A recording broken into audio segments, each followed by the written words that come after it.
Bienvenue dans Pourquoi on me rejette, le podcast sur les relations avec les autres. Bonne écoute!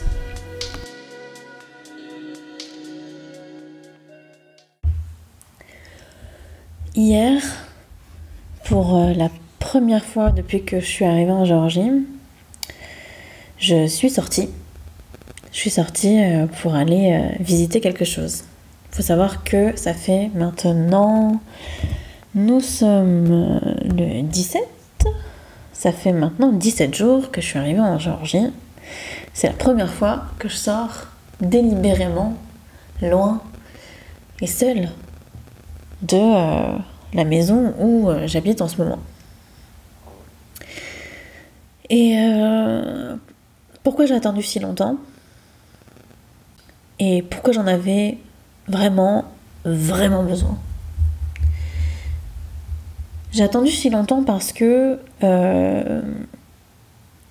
je suis venue en Géorgie. Donc, pour ceux qui ne le savent pas, bonjour, je m'appelle Tevikon, je suis life coach. Et donc, mon outil principal, c'est l'hypnose. Et j'aide les gens, les femmes particulièrement, à reprendre confiance en elles, à apprendre comment comprendre les autres et à surmonter leurs blessures de rejet et tous les traumatismes qu'elles ont pu avoir. Donc j'ai une entreprise qui tourne autour de ça, une entreprise de coaching.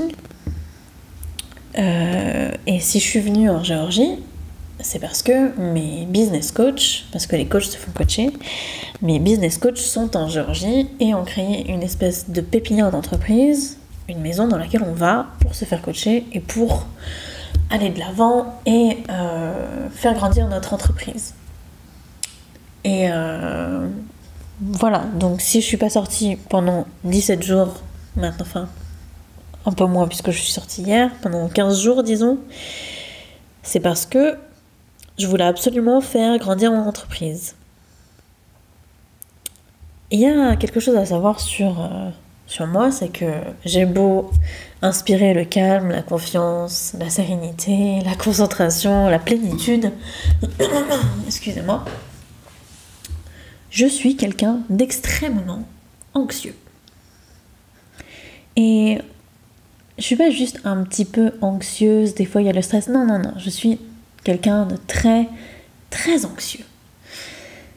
Et c'est pour ça que j'aspire à ça dans ma vie, d'avoir toutes ces choses, d'avoir un environnement apaisant, des amis apaisants, un travail apaisant. C'est parce que j'ai besoin de cet apaisement dans ma vie, et c'est pour ça que je l'ai mis à peu près au centre de ma vie, même s'il y a des valeurs qui pour moi sont plus importantes, mais c'est une valeur qui est quand même importante pour moi, la plénitude, la sérénité. Donc pendant 15 jours, j'ai stressé à propos de mon travail. Et j'étais très anxieuse. Je ne sais pas si vous connaissez la différence entre le stress et l'anxiété, mais on va en parler maintenant. Le stress, c'est une réaction immédiate à quelque chose. Une situation peut être stressante, un événement peut être stressant, voilà. Quand on est face à cette situation, on génère du stress. L'anxiété, c'est pas ça. L'anxiété, elle est liée au sentiment de peur. C'est la peur de la peur. Disons que j'ai peur de quelque chose. Je suis face à un objet phobique, disons une araignée, et du coup, j'ai peur. Donc je m'enfuis. Ou alors je me bats contre l'araignée et voilà, je libère, c'est la fight or flight response. Se battre ou fuir. Voilà. Donc ça, c'est la peur. Je suis confrontée à un objet phobique, j'ai peur. Mais l'angoisse, c'est pas ça. C'est tous les comportements évitants autour de la peur. C'est-à-dire que j'ai eu peur de cette araignée, donc je ne vais plus dans le salon parce que l'araignée est dans le salon. Puis Après, je ne vais plus dans l'appartement puisque l'araignée pourrait être dans l'appartement. Puis en plus, je vais plus dans l'immeuble parce que l'immeuble, elle aurait pu sortir dans l'immeuble, cette araignée. Et je vais plus dans le quartier. Et ensuite, je me réfugie quelque part et je ne sors plus jamais de peur de peut-être rencontrer cette araignée. Et l'angoisse, c'est ça. C'est la peur de la peur. C'est les comportements d'évitement. Donc moi, j'avais peur. J'étais anxieuse par rapport à plein de trucs. J'avais peur de sortir toute seule dans un pays que je connaissais pas et dont je connais pas la langue. J'avais peur de mal faire, de mal m'entraîner au sport, de mal manger. J'avais peur d'envoyer le mauvais message. Le mauvais message à mes abonnés, à ma communauté. J'avais peur qu'on m'entende mal, et par ça je veux dire qu'on me comprenne mal, qu'on me comprenne pas, et c'est aussi un peu la peur d'être rejetée finalement. Et il faut savoir que tout ça, ça occasionne plein de problèmes. Et si tu te reconnais là-dedans, peut-être que tu as déjà eu ces problèmes-là d'ailleurs. Au travail par exemple, être anxieux, se laisser envahir par l'anxiété, ça résulte en ne plus rien faire du tout. Puisque tu évites, tu as des comportements d'évitement autour de la peur. Donc tu évites d'avoir peur, donc tu évites de mal faire. Et quand on évite de mal faire, on ne fait rien. Et si tu fais rien au travail, ça va te poser énormément de problèmes. Pour savoir comment guérir ça, il faut savoir d'où ça vient. Comme tout trouble, l'anxiété, elle est régie par 3 facteurs. Le premier, c'est le facteur génétique.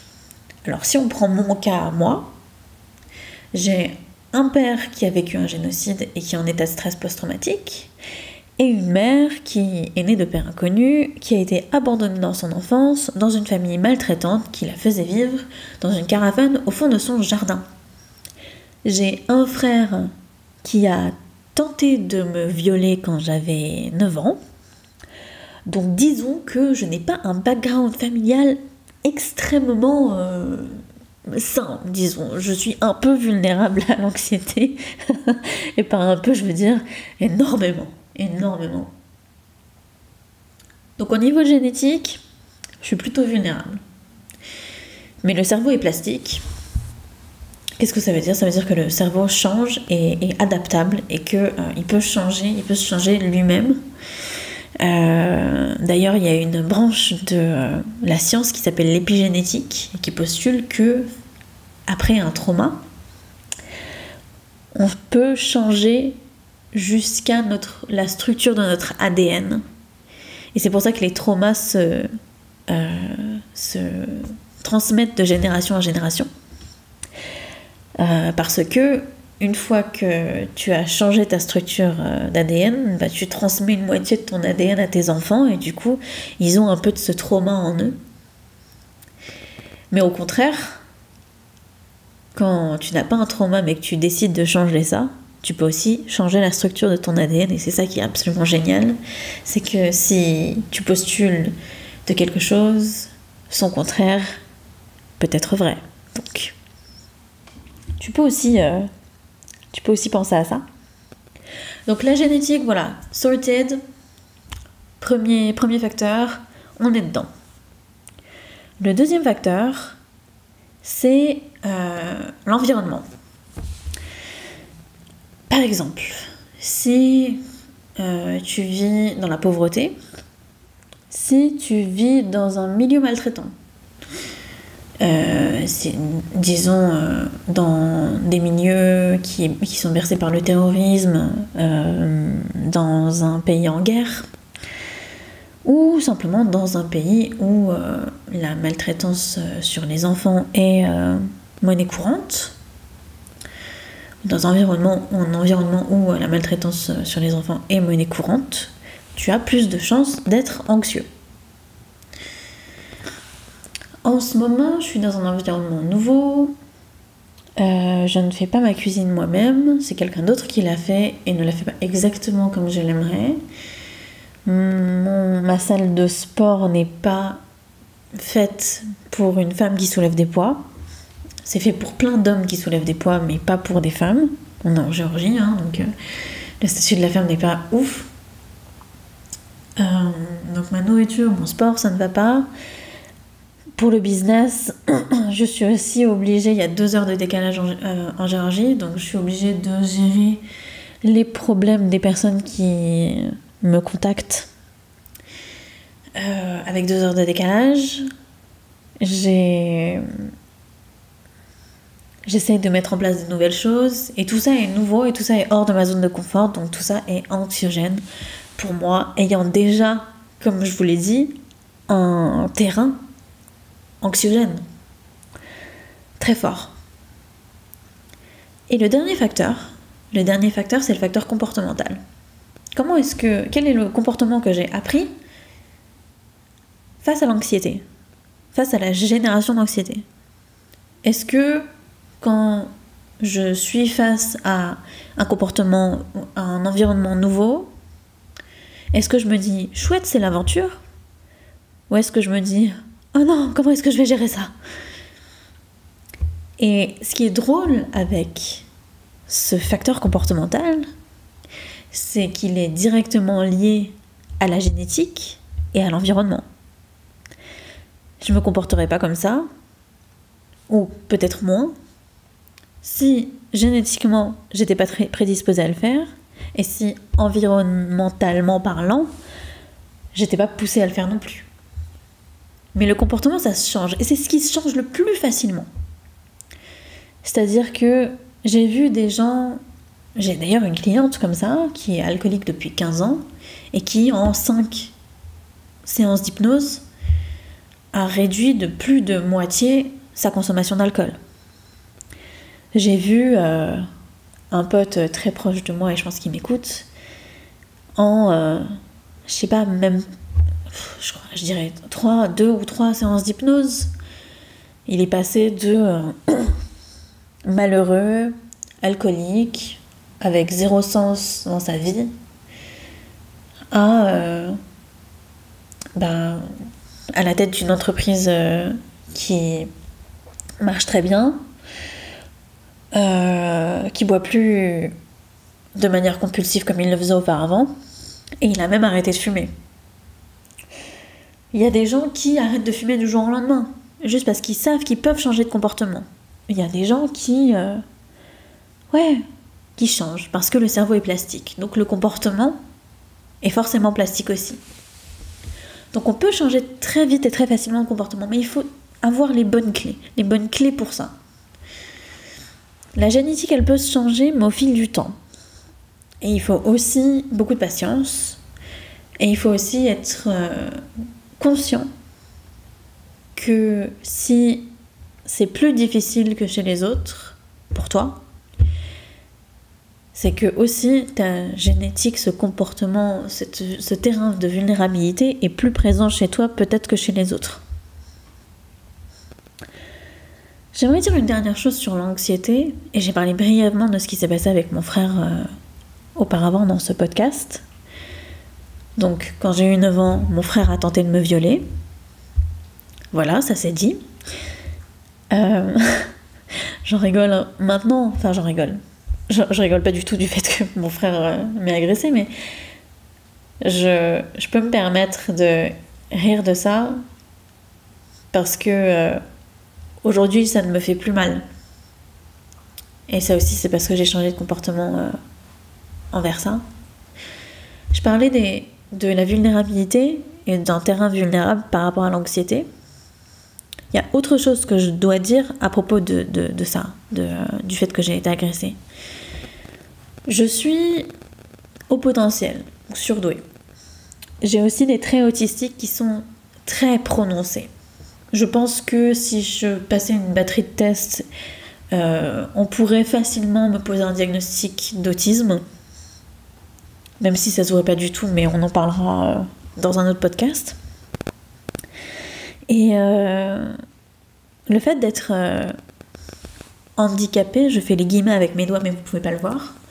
Le fait d'avoir ce handicap et d'être une femme. Il faut savoir que les femmes handicapées, il y a une femme handicapée sur 2 qui a été agressée sexuellement. Donc, et c'est ce qu'on apprend très vite quand on fait des études de psycho, c'est que y a dans cet imaginaire collectif l'image de l'homme handicapé qui viole les femmes et tout parce qu'il n'a pas toute sa tête. Et en fait, pas du tout. Les gens qui sont handicapés sont justement plus vulnérables que les neurotypiques à ce genre de comportement. Donc, si tu te reconnais dans ça et que tu es très anxieuse, parce que je parle surtout aux femmes, eh ben, ça m'étonne pas trop. Et toi non plus, ça devrait pas trop t'étonner, parce que tu as été vulnérable à ça. Donc tout ça génère énormément d'anxiété. Mais on peut pas vivre avec toute cette anxiété, parce que ça te détruit. Je l'ai dit dans mon podcast précédent, 5 minutes de stress, 5 minutes de cortisol, ça met 5 heures à s'évacuer du corps. C'est énorme, 5 heures pour 5 minutes, le ratio est énorme. Du coup, comment est-ce qu'on fait ? Comment est-ce qu'on fait pour toute cette anxiété ? Comment est-ce qu'on fait pour gérer tout ça ? Déjà, la première chose, sachant que... Pardon, je faisais monter mon chien sur la table et il a eu mal. Donc, la première chose à savoir, c'est que l'anxiété, c'est à la fois de l'émotionnel et à la fois du rationnel. Donc, on peut rationaliser une partie de l'anxiété et se dire « Je ne sais pas vraiment ce qui va se passer, je ne suis pas Madame Irma, je n'ai pas à faire de plan sur la comète, je fais au mieux et on verra ce qui se passe. » Ça, c'est la première chose. Et ensuite, la deuxième chose, pour la partie émotionnelle, c'est que il faut apprendre à se détendre. Et c'est ce que j'ai essayé de faire hier. Au lieu de me dire, je vais encore une fois essayer de coller à une routine de sport, une routine de travail et une routine de cuisine qui marchera pas parce que je suis pas dans le bon environnement et m'enfoncer encore plus dans ce schéma négatif, j'ai décidé de couper court à ça et d'aller me faire du bien, d'aller me faire plaisir. Et donc je suis allée visiter la Géorgie, je suis allée visiter un des lieux les plus touristiques de Géorgie, c'est la cathédrale Sainte Trinité à Tbilissi. C'est un bâtiment immense, c'est la plus grande église orthodoxe d'Europe, je crois peut-être du monde, mais il faudrait que je vérifie. Et c'était fou, c'était génial. Et il y a un petit chaton qui est venu se blottir sur moi en ronronnant et j'ai vu... Il y a un truc qui se dégage de cet endroit qui est incroyable et il est sur les hauteurs de la ville et on voit tout et c'est beau. Et ça m'a fait un bien fou. Et quand j'en suis repartie pour voir... Mathéo, mon fiancé, et le rejoindre à sa salle de sport, puisque lui est coach mais sportif, eh bien, je me suis sentie un peu plus soulagée que ce que j'étais auparavant. Et ça a l'air bête de se dire « Ah bah quand on est stressé, il faut se détendre. » Oui. Quand on est obèse, il faut faire un régime. Oui, mais effectivement, oui, c'est très bête de dire ça et c'est un conseil qui est très bateau. Le truc avec ça, c'est pas qu'il faille se faire plaisir. Il faille se calmer. C'est ça que je voulais dire. Il faut pas juste se calmer, se détendre et faire un cours de yoga. Non, il faut que ça te fasse plaisir. Il faut que tu fasses quelque chose dont tu as envie. Il faut que tu puisses te plonger là-dedans et te dire « Oh, c'est vraiment ça que j'ai envie de faire. » Pour que non seulement ta tête soit calme, et se replonge dans ce sentiment et cet environnement de sérénité et de sécurité. Mais en plus, tes émotions, elles aussi, elles seront comblées. Et la plupart du temps, on n'est pas seulement fatigué physiquement, mais on l'est aussi émotionnellement et intellectuellement. Du coup, si c'est quelque chose qui t'arrive au travail, prends un moment dans ta semaine, même un soir de semaine, pour faire un truc, pas que tu sais qui va te détendre, genre pas mettre Friends sur Netflix, non. Faire un truc qui te fait vraiment plaisir. Si ça te fait vraiment plaisir de mettre Friends sur Netflix, fais-le, tu vois. Mais surtout, fais quelque chose qui est pas mindless, enfin je veux dire, où t'as pas pleine conscience de tout ça. Regarder un film, ça peut te détendre, mais si t'es pas pleinement consciente que tu le regardes, ça sert à rien. Si tu fais ça juste pour éteindre ton cerveau, ça sert à rien. Faut vraiment trouver une activité où tu te dis putain, j'ai kiffé quoi. J'ai envie de le faire, je suis dedans, ça me fait du bien. Et je pense que c'est ça qui est le plus important.